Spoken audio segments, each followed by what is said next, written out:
You ask Tiger to calculate. This deals with finding the midpoint between 2 points. The midpoint between the 2 points is 4.5, 15.5. Let's solve it step by step. Plot the 2 points and calculate the midpoint using the formula. The coordinates of point 1 are, x1 equals -89, y1 equals -14. The coordinates of point 2 are, x2 equals 98, y2 equals 45. PM represents the midpoint of the 2 points.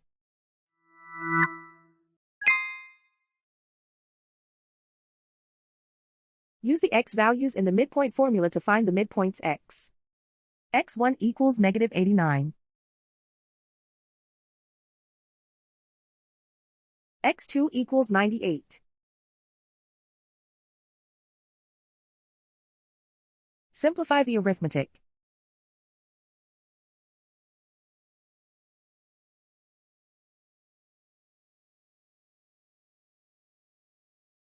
Use the y values in the midpoint formula to find the midpoints y.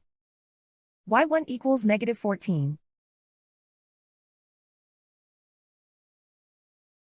y2 equals 45.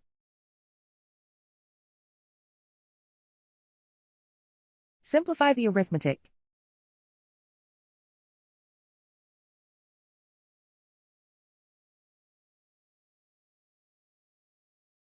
And so, the midpoint is 4.5, 15.5.